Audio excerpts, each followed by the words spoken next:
इदारे सो क्यों रहे हैं। हमने पहला केस नहीं देखा, ये इससे पहले बहुत सारे ऐसे केसेस देखे हैं जो इख्तिताम को नहीं पहुंच पाते। हमारी औलाद जो है ना वो हमारी कमजोरी है। दुनिया को हम इंसाफ की तलकीन करते हैं, लेकिन जब हमारा खून ऐसा कोई इकदाम करता है तो हम उसको बचाने के लिए आ जाते हैं। एक मुहर्रर अगर कुर्सी पे बैठा होता है, जिसके नीचे 4 लोग हैं, वो फिरौन बन जाता है। अगर साहिल उसके पास इंसाफ के तकाजे पूरे करने के लिए जाता है, पहले वो कहते हैं पेट्रोल के पैसे दे दो, चाय के पैसे दे दो। अब ये यूनिवर्सिटी के फारिग व तहसील तलबा जब किसी इदारे में क्लर्क लगेंगे, जब किसी इदारे में मुहर्रर लगेंगे, जब किसी इदारे में SHO SP लगेंगे, तो उन्होंने भी तो वही करना है। उन्होंने जो देखा हुआ है माशरे में, अपने फ्लैट पे या वहाँ पे DHA में एक लड़की को बुला के टॉर्चर करता था, और जब उस लड़की की तबीयत बहुत ज्यादा खराब हुई तो उसने उसको रेस्क्यू करने के लिए पता है किसको बुलाया? वो एक पुलिस ऑफिसर था। 1400 साल को कब तक रोते रहेंगे हम? गो मूव ऑन यार, खुदा के लिए यार बस कर दें। वो अजीम लोग थे, हम उनके जूतों की खाक के बराबर भी नहीं है। अस्सलाम वालेकुम नाज़रीन, अनफोल्ड पाकिस्तान के साथ मैं हूं आपकी होस्ट मरियम मसूद अवान। यूथ की टक्कर में एक दफ़ा फिर से खुशामदीद। हमारे साथ यूथ मौजूद है एक नए टॉपिक के साथ। आज हम आपके सामने हाजिर हैं और नए टॉपिक में ओपिनियन लेंगे यूथ का कि क्या सोचते हैं वो इस बारे में।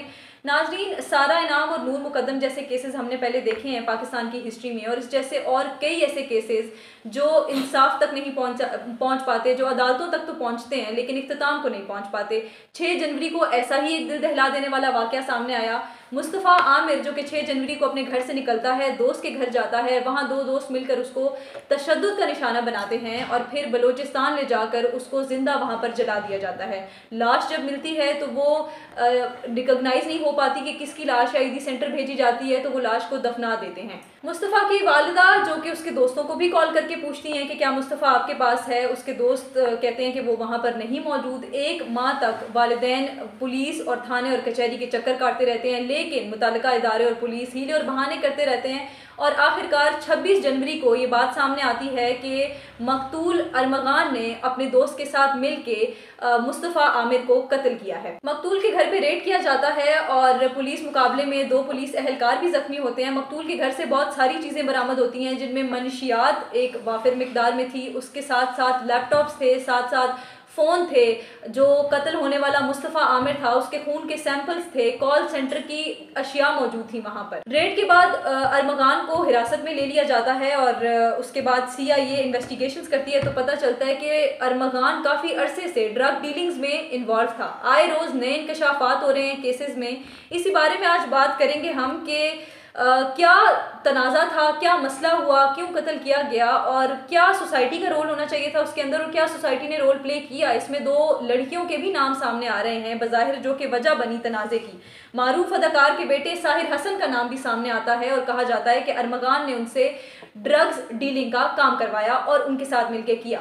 बताया ये भी जा रहा है कि अरमगान जो ड्रग डीलिंग का काम करते थे वो स्नैपचैट के थ्रू करते थे और साथ ही साथ ये बिजनेस 2 मशहूर कोरियर कंपनीज के साथ मिलकर किया जाता था।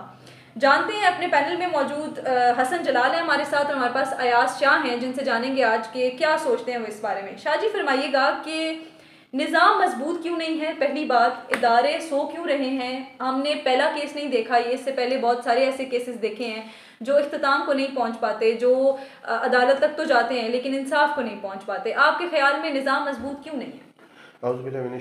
बिस्मिल्लाहिर्रहमानिर्रहीम। हज़ारों करोड़ सलाम हज़रत सल्लल्लाहु अलैहि वसल्लम और उनकी आल के लिए। थैंक यू सो मच, शुक्रिया मरियम, आपने इस करंट और बड़े अंधोनाक वाक़े पे बोलने का मौका दिया। ये हमारी दुखती रग है, क्योंकि पाकिस्तान में इंसाफ हासिल करने के लिए उम्र खिज़र चाहिए। सबसे पहली बात तो यह है कि हम इनहैसुल कौम और इंडिविजुअली डिसऑनेस्ट कौम है और बेईमान है हम। तो ये जो जिस वाक़े पे आपने अभी सारे इतने हैरत अंगेज इंकशाफात किए हैं, ये पिछले 30 साल से एक बंदा, आप या मैं एक इशारा तोड़ दें तो हमें ट्रैफिक वार्डन जीना हमारा हराम कर देते हैं। तो ये कैसे मुमकिन है? एक मोहल्ले में अगर कोई गलत ख़राब किस्म का लड़का या ख़राब किस्म की खातून आ जाए ना तो पूरे मोहल्ले को खबर हो जाती है। तो ये कैसे मुमकिन है कि अरमगान हो या सहर हसन हो, साजिद हसन साहब का बेटा, इतना अच्छा नाम उनके वालिदैन का, उन्होंने शोबिज़ में इतना अच्छी परफॉर्मेंस से अपना नाम कंटिन्यू किया है, लेकिन ऐसे लोगों का ऐसी चीज़ों में नाम आना असल में ये भी एक कड़ी है कि ये खुद अपने बच्चों के बैग पे खड़े होते हैं। हमारी औलाद जो है ना वो हमारी कमजोरी है। दुनिया को हम इंसाफ की तलकीन करते हैं, लेकिन जब हमारा खून ऐसा कोई इकदाम करता है तो हम उसको बचाने के लिए आ जाते हैं, क्योंकि हमारी आइडियल जो शख्सियत है, उनके दौर में ऐसा वाक़या हुआ था। एक फातिमा नाम की लड़की ने ऐसा किया था, तो उन्होंने कहा था ये तो फातिमा आम लड़की है, अगर मेरी फातिमा भी होती तो मैं वही इंसाफ के तकाजे पूरे करता जो अल्लाह और उसके रसूल ने बताए हुए। हमारा सबसे बड़ा अलमिया ही यही है कि एक मोहल्ले में अगर छोटा सा भी कोई हो, तो यहाँ तो 30 साल से ये काम हो रहा है, ये 30 साल से हो रहा है, और ना ही उस सोसाइटी को पता चलता है, ना वहाँ उनके दोस्तों को पता चलता है। अनफॉर्चुनेटली अगर ये खराब खवातीन, मुझे कहना तो नहीं चाहिए, लड़कियों का मामला ना पेश आता, ना उसकी जान जाती, तो हमें तो ये सारी चीज़ें पसे पर्दा जो है पता ही ना चलती। उसके बाद सबसे बड़ा सवालिया निशान कानून नाफिज करने वाले इदारों के ऊपर है। सबसे बड़ा सवालिया निशान, इंसाफ तो नापैद है हमारे पास। एक मुहर्रर अगर कुर्सी पे बैठा होता है, जिसके नीचे 4 लोग हैं, वो फिरौन बन जाता है। अगर साहिल उसके पास इंसाफ के तकाजे पूरे करने के लिए जाता है, पहले वो कहते हैं पेट्रोल के पैसे दे दो, चाय के पैसे दे दो। आपको भी मालूम है कई रेप, कई बच्चियों के साथ ऐसा हुआ, उनके वालिदैन के साथ। पुलिस के नौजवानों ने क्या किया, जितनी हालिया वीडियोज अभी मंजर आम पे आई हैं, तो मुझे बताएं कि कानून नाफिज करने वाले इदारों का एतमाद कैसे हासिल करेंगी अवाम। शाह साहब, एक बात ये है कि जो वालिदैन कत्ल हो जाने के बाद अपने बच्चों की बैक पे खड़े हो जाते हैं, वो वालिदैन तरबियत करते हुए कहाँ होते हैं? वो वालिदैन तब क्यों नहीं सोचते कि बच्चों को ये बताना है कि अमीर होना डजंट मीन कि आप कुछ भी कर सकते हैं, सियासी पार्टीज के साथ ताल्लुक होना डजंट मीन कि आप कुछ भी कर सकते हैं? नहीं, ऐसा नहीं। जो 90s से पहले की जनरेशन है ना, वो बहुत अच्छी जनरेशन थी, 70s 80s की, तो वो इंडिविजुअली भी अच्छे लोग थे। अब जो नई जनरेशन आई है, हम लोग जो आए हैं 2000 के बाद वाले लोग, हम शुतर बेमुहार है। मतलब आपको भी पता है हम चोर हैं, हमारे व्हाट्सएप पे लॉक लगे हुए हैं, हमारे फेसबुक पे लॉक लगे हुए हैं। अगर हम अच्छे लोग होते तो लॉक्स तो ना होते ना। मतलब हम भी बेईमान है, हम अपने माँ बाप को डांट देना जानते हैं कि उनको कैसे डांट देना है, और हमारे माँ बाप के दिलों में नरम गुच्छा है। कहीं पे भी वो हमें, मतलब ये बहुत तल्ख सच्चाई है, बहुत तल्ख हकाइक है कि हमें पता है कि अपने माँ बाप को डॉज कैसे करना है। और सबसे बड़ा माशरे का रोल ये है कि 8 से 10 घंटे वो कॉलेज, यूनिवर्सिटी या किसी एकेडमी में गुजारता है, तो टीचर्स क्या कर रहे हैं? पहले जो 90s में होता था, टीचर अपने सब्जेक्ट की वजह से मशहूर होता था। फिजिक्स के फलां टीचर है, केमिस्ट्री के सादिक साहब हैं, फिजिक्स के अजीज बलोच साहब हैं, फलां है, ठीक है, टीचर सैरिश ये पढ़ा रही हैं। अब इदारे तो मशहूर है, टीचर्स हैं ही नहीं। जैसे असातिज़ा वैसे स्टूडेंट्स। और स्टूडेंट, आप कह रही है ना कि अगर वालिदैन खड़े होते हैं, तो वालिदैन, ये मैं आपको बता दूं, माओं को पता होता है कि बच्चों की आंखों के नीचे हल्के रात को पढ़ने की वजह से हैं या किसी जानू मानू से बात करने की वजह से। ये और बात है कि वो भरम रख जाती है, हमें कहती नहीं है। ये पता है माओं को कि बच्चा क्रिकेट खेल के आ रहा है या किस को मना के आ रहा है। ये वो जब माएँ भरम रखती हैं, तब चोरी की पहला स्टेप, पहला कदम चोरी की तरफ बढ़ता है। चाहे वो बेटियां हैं, चाहे बहनें हैं, चाहे नौजवान लड़के हैं। और इसमें नौजवान लड़कों का किरदार आप हॉस्टल लाइफ देख लें तो आपको सब पता चल जाएगा। क्रिकेटर्स क्या कर रहे हैं, हमारे माशरे के लोग क्या कर रहे हैं, स्टूडेंट्स क्या कर रहे हैं। जितने लोग हॉस्टल में हैं, जितनी खवातीन, जितने बच्चे हॉस्टल में माँ बाप से कितनी फीसिस के पैसे मंगवाते हैं, शहर में आके पढ़ने वाले भूल गए हैं किसकी माँ ने कितना जेवर बेचा है, सबसे इंडिविजुअली। उसके बाद ऐसे इकदाम तो नॉर्मल है, आपको भी पता है, आप भी इस माशरे का हिस्सा है, मैं भी इस माशरे का हिस्सा हूँ। हम कदम कदम पे झूठ बोलते हैं, कदम कदम पे डॉल देते हैं। और पुलिस, कानून नाफिज करने वाले इदारे, कस्टम के लोग, एजेंसीज भी हम में से ही है ना, हम में से ही है। वो तो कोई फरिश्ते नहीं है ना, तो वो भी तो हम में से है। आप खुद देख लें कि हम कितने ऑनेस्ट हैं। तो जब डिसऑनेस्ट लोग, एक अब ये यूनिवर्सिटी के फारिग तहसील तलबा जब किसी इदारे में क्लर्क लगेंगे, जब किसी इदारे में मुहर्रर लगेंगे, जब किसी इदारे में SHO SP लगेंगे, तो उन्होंने भी तो वही करना है, उन्होंने जो देखा हुआ है माशरे में। ठीक है, इंडिविजुअल लेवल पे बदलने की जरूरत है। हसन, ये बताइएगा, ड्रग्स है, कत्ल हैं, नाइट पार्टीज हैं, रेप केसेस हैं, सोसाइटी में ये जेन जी एक टर्म है, इनमें ये चीज़ें इतनी आम क्यों हो गई हैं? जो शख्स जिसने कत्ल किया और जो शख्स जो कत्ल हुआ, दोनों 24 साल के थे और यूनिवर्सिटी स्टूडेंट्स थे। यूनिवर्सिटीज़ में कल्चर कैसा है? एजुकेशन इंस्टीट्यूट में आप भी पढ़ रहे हैं, आपके ख्याल में क्या कल्चर होना चाहिए था और क्या है, और ये चीज़ें इतनी नॉर्मलाइज क्यों हो गई हैं? देखिए, पिछले 8-10 साल में जो ये कल्चर बढ़ा है, जिन टर्म्स का आपने जिक्र किया, जेन जी कल्चर और ये सारा, तो ये जो है बहुत अफसोसनाक है। और ये जो वाक़या हुआ है मुस्तफ़ा आमिर मर्डर केस, ये सिर्फ मुस्तफ़ा आमिर या अरमगान या वो मसला नहीं है, ये पूरे माशरे का मसला है। अगर हम सोच रहे हैं कि ये सिर्फ उनका मसला है, तो ये कल को हमारे साथ, हमारे बच्चों पर भी आएगा, हम पर भी आएगा। और जैसे कि हम तालिब इल्म हैं यहाँ के हायर जो है यूनिवर्सिटीज़ के, तो ये जो ड्रग कल्चर है ये तो बहुत आम है और बहुत अरसा हो गया। इस्लामाबाद छोटा सा सिटी है, हम सुनते हैं इस्लामाबाद बहुत ज़्यादा है। आज जब अपने फेडरल कोर्ट, बहुत छोटा सा सिटी है, चलो वहाँ तो पॉपुलेशन भी कंट्रोल है, प्लान्ड सिटी है, जब आप वहाँ पे कंट्रोल नहीं कर पा रहे तो आप पूरे पाकिस्तान में कैसे करेंगे? जब जो है सिक्योरिटी एजेंसीज हैं, पुलिस है, जब वो छोटे छोटे स्टेप्स नहीं ले रही, अब पता लगे कि अरमुगान जो है वो अपने फ्लैट पे या वहाँ पे डीएचए में एक लड़की को बुला के टॉर्चर करता था, और जब उस लड़की की तबीयत बहुत ज़्यादा ख़राब हुई तो उसने उसको रेस्क्यू करने के लिए पता है किसको बुलाया, वो एक पुलिस ऑफिसर था। तो जब कानून नाफिज करने वाले इदारे खुद ही जब मिल जाएंगे कल्प्रिट्स के साथ, तो इंसाफ कैसे मिलेगा लोगों को? लोगों में एक हमने चीज़ देखी है कि इमोशनल इंटेलिजेंस नाम की चीज़ नहीं है। लोगों को प्लेजर मिलता है इस चीज़ में कि आप दूसरों को तकलीफ पहुंचाओ, और आप एक किस्म का बिट्रेल कल्चर है, बेवफाई है दोस्तों में भी आपस में। क्या कहेंगे इस बारे में, अखलाकी हवाले से क्या होना चाहिए था और क्या हुआ है? कोई भी जो कौम है वो ऐसे बर्बाद नहीं होती, मतलब जिसे हम कहते हैं गुर्बत है, बेरोजगारी है, या जो मटीरियलाइजेशन है, इस चीज़ से कोई कौम बर्बाद नहीं होती। जो कौम बर्बाद होती है जब उसकी जो माशरती जो वैल्यूज़ हैं, जो उसकी मॉरल वैल्यूज़ हैं, जब एक कौम की वो ख़त्म हो जाती हैं, तो मैं समझता हूँ कि वो कौम सफ़े हस्ती से मिट जाती है। और हमारे पास ऐसी कई मिसालें भी मौजूद हैं।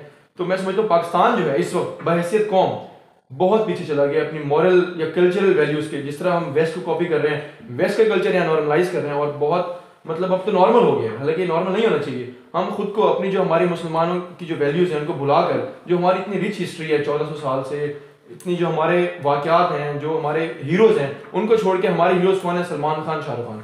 और इतना जो हमने नॉर्मलाइज कर दिया इस कल्चर को। और सबसे जो बड़ी बात है, जिस तरह आप अभी कह रही हैं दोस्तों में बेवफाइयाँ हैं और ये चीज़ें हैं, जो शाजी आप भी मेरी बात से एग्री करेंगे कि हमारी कौम में जो है वो बर्दाश्त खत्म हो गया है। जो हमने जिस तरह के वायलेंस को हमने नॉर्मलाइज कर दिया ना, हम उसकी रीज़न है ना, उसकी रीज़न है। देखें, सबसे अहम बात यह है कि नौजवान इस तरफ क्यों जा रहे हैं। माशरे का 90%, जो 70% से 80% हिस्सा है वो माशरे के नौजवान हैं। हमारे बुजुर्गों ने कहीं ना कहीं बेचारे मसाइल में इतने घिरे रहे हैं कि हमें उनको एडजस्ट करने की फुर्सत ही नहीं मिली। वो हमारी सहूलतों को लेकर या हमारी ख्वाहिशों को लेकर इतना मसरूफ़ रहे हैं। जो आपने अभी सलाउद्दीन अय्यूबी की, या हमारी 1400 साल को कब तक रोते रहेंगे हम? गो मूव ऑन यार, खुदा के लिए यार बस कर दें। वो अजीम लोग थे, हम उनके जूतों की खाक के बराबर भी नहीं है। वो पहले मसरूफ रहा करते थे, हम मसरूफियत ही नहीं है। जब भी मसरूफियत नहीं होगी, जब भी कुछ, तो हम नेगेटिविटी की तरफ जाएंगे, तो मोस्टली नेगेटिविटी की तरफ जाएंगे। कोई वलीउल्लाह नहीं है, सारे तारिक जमील बनने का दावा करते हैं। हम तन्हाई के मुफ्ती कवि हैं और माशरे के सामने तारिक जमील है। सारे आपको पता है हमारे दिलों में चोर है, सीधी सी बात है। और दूसरी बात, जब नौजवान मसरूफ पॉजिटिव बिजी नहीं होगा तो डेफिनेटली नेगेटिव बिजी होगा। वो सोचेगा कि ये सेलफोन उसके पास है, मैं कैसे हासिल करूं। अच्छा, नौजवान ये गिला करते हैं कि भाई हमारे पास करने एजुकेट भी हो जाते हैं, हम सारा कुछ, हमारे पास स्किल भी है, लेकिन हमारे पास मौके नहीं है। तो उसके बारे में झूठ बोलते हैं नौजवान, हम अपने आप से भी झूठ बोलते हैं। नौजवानों के पास काम करने के लिए भी बहुत कुछ है। असल में सुस्ती, काहली और शॉर्टकट का रास्ता है। मेहनत का रास्ता वो अपनाते ही नहीं है। वो ये नहीं देखते कि बाबर आजम का सफर कितना लंबा है, वो ये नहीं देखते कि शाहरुख खान का सफर कितना लंबा है। वो सिर्फ ये देखते हैं कि वो कामयाब कैसे हो गए। आप अमानुल्लाह खान साहब की जर्नी तो पढ़े, आप किसी भी जिसको भी हजरत आदम अलैहिस्सलाम से लेके आज दुनिया में आने वाले तमाम लोगों जो भी कामयाब हुए उसकी हिस्ट्री पढ़ ले। कोई शॉर्टकट रास्ते से नहीं आया, कोई शॉर्टकट रास्ते से नहीं आया। जितने भी सक्सेसफुल पीपल हैं वो कभी भी शॉर्टकट से नहीं आए। हम लोग 2 नंबर तरीके से आगे आना चाहते हैं, फिर रोते हैं कि हमारे साथ नाइंसाफियां हो रही है। तो आपको पता है ना, 2-4 और लोगों को पता है, तो किसका फर्ज है कि वो नौजवानों को, ज़ाहिर है तालीमी इदारों में टीचर्स उस्तादा का फर्ज है, सीनियर्स का फर्ज है कि वो गाइड करें। जब वो नहीं करेंगे तो नौजवानों को अवेयरनेस, सीनियर्स महदूद हद तक उनको सपोर्ट करने के लिए पॉजिटिव रहते भी हैं। आप CSS को ले लें, आप अपनी अकेडमीज में चले जाए, आपके सीनियर्स आपको जितने उनके वसाइल है, अब वो जॉब तो नहीं दिलवा सकते, वो महीने का उनको खर्चा तो नहीं दे सकते। ये काम है गवर्नमेंट ऑफ पाकिस्तान का। वेरी सॉरी टू से, माजरत के साथ दिखाया कुछ जाता है। हमें पुरानी बोतल में नए शराब बेचे जाते हैं। 50,000 नौकरियां हैं, फलां है, इज है, दिस है, दैट है, तो हमें दिखाया कुछ जाता है। ये हो गया वो। अभी 40,000 तलबा पंजाब यूनिवर्सिटी से हर साल फारिग तहसील होते हैं, संते लेके जाते हैं। मुझे बताएं वो 40,000 तलबा कहाँ जाते हैं? आज के 30% से ज्यादा तलबा बाहर मुल्क के लिए। अभी सर्वे के मुताबिक जो पाकिस्तान का टॉप टैलेंट है वो मोस्टली जो है ना 80% जो पाकिस्तान का टैलेंट है यहाँ से पढ़कर स्किल्स हासिल करके वो बाहर जाके दूसरे मुल्कों में सर्व कर रहे हैं। तो सोचें तो दूसरे मुल्कों में भी हम क्या कर रहे हैं? अब सबसे बड़ा अलमिया ही है ना, मैट्रिक पास, FA पास, मिडिल पास, दुबई सऊदी अरब में गए हैं, वहां जाके बर्बादियां मचाई उन्होंने, वहां जाके बेईमानियां की हैं, झूठ बोले हैं, लोन लिए हैं बैंकों से, दूसरे लोगों से धोखा किया कि हमारे दुबई ने हमारे पासपोर्ट। शायद वो तो जिक्र हुआ ना कि हमारी कौम जो है वो अखलाकी तौर पर गिर चुकी है, इसमें कोई शक नहीं। उसमें मैं भी आता हूँ, आप भी आते हैं, आप भी आते हैं, हम इस बात को एक्सेप्ट करते हैं। लेकिन बात ये हमें खुद से शुरू करना पड़ेगा। हमें खुद से शुरू करना पड़ेगा। मैं सबसे पहले अपना हीरो बनूं, फिर घर का हीरो बनूं, फिर गली का हीरो बनूं, फिर मोहल्ले का हीरो बनूं, फिर सिटी का हीरो बनूं, फिर सूबे का हीरो बनूं, फिर जाके पाकिस्तान का हीरो बनूं। हम लोगों को नसीहत खुद मियाँ फसीहत। हम ऐसा करते हैं कि हम चाहते हैं कि माशरा ठीक हो जाए, लेकिन मैं उस माशरे में कोई किरदार अदा ना करूं। अगर मैं बेल्ट नहीं पहन रहा तो अपने दोस्त को कहूं तो सही बेल्ट पहनूं। हमें छोटी छोटी चीजों से खुद से बंदे को शुरू करना पड़ेगा। और ये बातें कि हम सब कुछ ही हुकूमत पे डाल देते हैं, हम सब कुछ ही दूसरों पे डाल देते हैं, ये बात आपको भी पता है, मुझे भी पता है कि हमारा निजाम कितना गल सड़ गया है, अंदर से सीवी खा चुकी है। हम खोखले लोग हैं, माजरत के साथ मैं बहुत तल्ख बातें कर रहा हूं, क्या बता आप इसको सेंसर करते हैं, लेकिन मैं बहुत बहुत भारी दिल के साथ ये कह रहा हूं कि हमें हर 6 महीने के बाद, हर 3 महीने के बाद रेप केस का सामना होता है, किसी ऐसे एक्सीडेंट का सामना होता है जिसमें बंदे के ऊपर गाड़ी चला दी गई है, किसी ऐसे मुजरिम को कोई ऐसा मुजरिम ऐसे विक्ट्री का निशान करके अदालतों के मुंह पर लानत देकर निकल रहा होता है। हम कहते हैं कि इस्लाम जो है वो बेहतरीन दर्ज है। पाकिस्तान की जो बेस है वो भी अगर हम देखें, वो कायद आज़म ने कहा था कि Pakistan is a laboratory for the Islamic experiments. तो कहाँ है, मतलब हम दुनिया को क्या पैगाम दे रहे हैं? आप जितने लोगों के नाम ले रहे हैं, हम सिर्फ इनके नाम ले सकते हैं, और मुझे तो लगता है कि हमें अब इनके नाम भी वजू लेके लेने चाहिए। हम इतने डिसऑनेस्ट लोग हैं। कायद आज़म के नाम, सलाहुद्दीन अय्यूबी के नाम, आज की जनरेशन, पहली माएँ थी ना, जब अजान होती थी तो सर पे दुपट्टे ले लिया करती थी। आजकल की माएँ दूध पिला रही होती है तो कपिल शर्मा शो लगा होता है। तो मुझे बताएं वो बच्चे कहाँ से पैदा होंगे? तो बच्चे भी तो वैसे ही पैदा होंगे ना, बोला रिकॉर्ड ही बनेंगे ना माजरत के साथ। तो हम वही लोग बनेंगे ना कि हमारी आइडियल महक मलिक हैं। अब आप खुद सोच लें कि हम हमारी मॉरली वैल्यूज का, आई नो कि उनको माशरे में रहने का हिस्सा है, मैं दिल से कदर करता हूँ मोहतरमा महक मलिक की, लेकिन हमारे फेवरेट लोग कौन है? पहले जो हमारे हीरो हुआ करते थे, शहबाज सिंह, क्या हम असल में हम हर मैदान में जवाल का शिकार है। हमने अपने हीरोज की कदर नहीं की। डॉक्टर कदीर खान से लेके लियाकत अली खान साहब तक, शहबाज सिंह कहाँ है, सोहेल अब्बास कहाँ है? मुझे वालिदैन की भी गलती है ना कि वो बच्चों को इस साइड नहीं लेके जाते। मतलब मैंने खुद एक्सपीरियंस किया, अपने आंखों से देखा कि जो है हमारे इलाके में शादी थी, तो शादी में जो है जो बड़े हैं, बड़े भी बैठे थे, छोटे भी बैठे थे, पूरा खानदान वहाँ पे वाफिर मिकदार में मौजूद था, और सामने जो है वो कॉल गर्ल्स और वो मतलब वो डांस कर रही थी, और वो शादी में करने के लिए, और बड़ों को भी पता है कि हमारे बच्चे भी साथ बैठे, जो वो साथ बिठा के उनको ऐसी चीजें एक्सपीरियंस करवा रहे हैं, तो बच्चों के माइंड में क्या असर होगा? उनके जहन में कहीं ना कहीं हमने किया। ये बताइएगा हसन, मुझे ये बताइएगा कि सोशल मीडिया का क्या रोल है सब में? क्राइम बेस्ड मूवीज हम देखते हैं, वायलेंट मूवीज हम देखते हैं, बच्चे वो देखते हैं तो उससे इन्फ्लुएंस होकर बहुत सारी वो हरकतें करना शुरू कर देते हैं जो उन मूवीज में दिखाई जाती है। तो आपको लगता है कि ये जो क्राइम बेस्ड मूवीज और वायलेंट मूवी कल्चर है, ये बच्चों पे इम्पैक्ट डाल रहा है और सोशल मीडिया इम्पैक्ट डाल रहा है इस चीज पे? देखिए इसका इम्पैक्ट बहुत ज्यादा है। रोमांटिक मूवी आती है तो बच्चे समझते हैं कि यूनिवर्सिटी लाइफ के, स्पेशली जो कॉलेज के बच्चे हैं, कि भाई अब यही कुछ है और ऐसे ही है, वो प्रैक्टिकल लाइफ जो है ना बहुत दूर चले जाते हैं। जब उनको रियलिटी चेक मिलता है ना, तब उनकी आंखें खुलती हैं। इसी तरह कोई वायलेंट मूवी आती है, फर्स्ट में भी recently animal I, animal was a very hit movie, तो उसमें देखिए आप किस तरह जो है वायलेंस को नॉर्मलाइज किया गया, और उसके बाद भी इस तरह के वाकये हुए। मैं आपको बताऊं, हमारे वहाँ पे हमारे हमसाए हैं, फ्रॉम वेरी लॉन्ग रुझान मजारी, वहाँ पे हमारे हमसाए हैं, तो वहाँ से ना एक बच्चे ने एक दिन छत से छलांग मार ली शादी, तो उससे पूछा गया क्यों, उसने क्यों भाई क्रिश मारता है, उसको कुछ नहीं होता, उस बेचारे की टांग टूट गई महीना।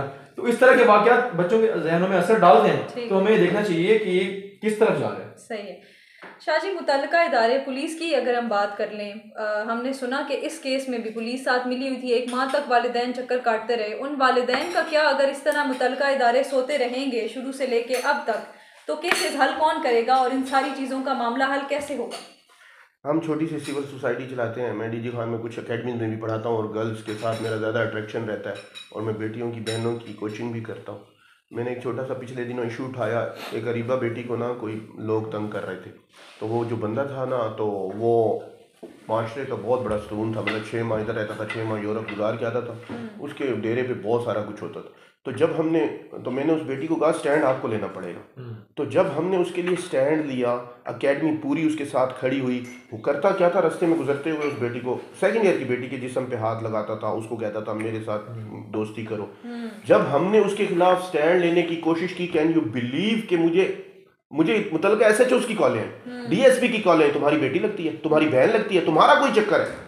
पहले हम मॉरली जहनी टॉर्चर करते हैं, जो बंदा हक पे खड़ा है ना उसको जहनी टॉर्चर करते हैं। अच्छा, फिर मुझे ऑफर कराई गई, जब उनको पता लगा ना कि ये नहीं बिक रहा, या मेरे साथ नौजवान जमा हो रहे हैं या मेरे स्टूडेंट जमा हो रहे हैं, तो मुझे कहा कि 2 लाख ले लें, 4 लाख ले लें। ये तो मैं आपको छोटा सा एक वाक्या बता रहा हूँ, छोटा सा वाक्या। डीएसपी लेवल तक के बंदे की मुझे कॉल आ गई, यार शाहजी आपको उसके साथ पर्सनल इशू है। मैं जिंदगी में उसका नाम नहीं सुना, मैंने ये एग्जाम्पल दे रहा हूँ आपको। तो ये तो बहुत बड़ा 30 साल से ये। अब ये देखिए अरबगान, उसके पेरेंट्स, और जो इस ड्रग डीलिंग में मुलव्विस है कहाँ तक खाना खिला रहे हैं। वो वाकया ना जो रिपोर्ट हुए, लेकिन ऐसे हजार वाकये नहीं होते। आप छोटा सा इशू उठा लें, हॉस्पिटल में छोटा सा ब्लड थैलीसीमिया के बच्चों का, उसके पीछे आपको माफिया खड़ी नजर आएगी और डॉक्टर्स उसको सपोर्ट करते नजर आएंगे। हर आप जिस इदारे को उठा लें, जिस इदारे को, क्योंकि पुलिस इसलिए हाइट हो जाती है क्योंकि वो हमारा फ्रंट लाइन इदारा है, हर चीज पुलिस से जुड़ी हुई है, माशरे का अमन पुलिस से जुड़ा हुआ है। बहनों को, बेटियों को, बच्चों को किसने तहफ़्फ़ुज़ फराहम करना है? पुलिस ने। पुलिस 90% करप्ट है मादरत के साथ। ये हमारे माशरे का वो हिस्सा है जिनको जिनको जिनको बिल्कुल साफ शफाफ होना चाहिए, जिनको बिल्कुल फ्रंट पे तो कम से कम यार बेईमानी ना करें। अच्छा, बहुत सारी वीडियोस तो आप और मैं देख लेते हैं, जो नहीं देखते, जहां कैमरे नहीं लगे होते वहां ये डबल फिरौन होते हैं। आप और मैं खुल के इस तरह, जैसे हम लोग यहाँ स्टूडियो में बैठ के बात कर रहे हैं, इस तरह तो बात भी नहीं कर सकते।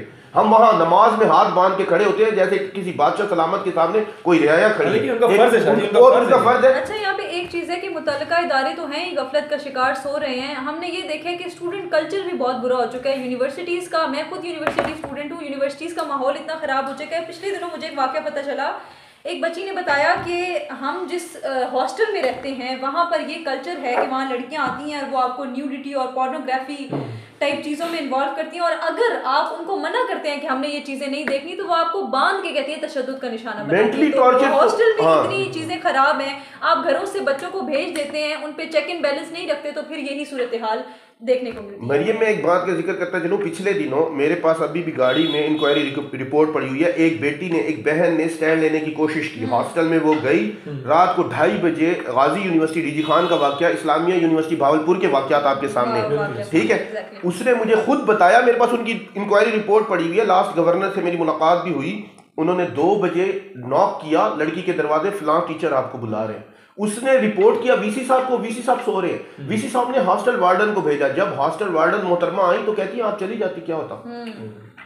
फिर वही वाकया होते हैं ना, जब कोई स्टैंड लेना चाहता है तो उसके साथ ऐसे अच्छा, जो डिग्री उसकी 2022 में होनी थी वो डिग्री उसकी 2024 में हुई। अब वो बेटी कहाँ जाए आप मुझे बताएं। जो कोई स्टैंड लेना चाहता है वो कहते हैं माशरा है ही। फिर वही बच्चे होते हैं जो पंखे के साथ लटक जाते हैं। पिछले दिनों हमने, अगर नहीं लटकेंगे तो फिर वो इस ज़हनी तशद्दुद की तरफ जाएंगे। वो कहेंगे मेरे साथ तो हुआ, अब मैं माशरे को भी नहीं छोड़ूंगा। नाज़रीन, ये सूरत हाल है। सोशल मीडिया का रोल भी हमने इसमें देखा है। स्नैपचैट पे बिजनेस चलाए जा रहे हैं, सिर्फ स्नैपचैट नहीं और भी बहुत सारी सोशल ऐप्स है जिनका बहुत गलत इस्तेमाल हो रहा है। यहाँ पे मेरी सबसे बड़ी रिक्वेस्ट आसिफ अली जरदारी साहब के लिए है, गवर्नर सिंध के लिए है। कराची में आप तो बड़े कहते हैं, काम हो रहे हैं, अपनी प्रेजेंस शो करें, हमें बताएं कि यहाँ सिर्फ हमारे बैठने से और बात करने से कुछ नहीं होगा, आपके एक्शन से जो कुछ होगा वो होगा। क्या ये केस इसी तरह से बाकी केसेस की तरह दबा दिया जाएगा और आवाज़ें बंद कर दी जाएंगी और इंसाफ नहीं मिलेगा, या ये केस अपने इख्तिताम को पहुंचेगा, इंसाफ को पहुंचेगा? मजीद अपडेट्स के लिए हमारे साथ जुड़े रहिएगा अनफोल्ड पाकिस्तान के साथ। मैं हूं मरियम मसूद अवान, मुझे दीजिए इजाज़त। अपना बहुत सारा ख्याल रखिएगा। अल्लाह हाफिज़।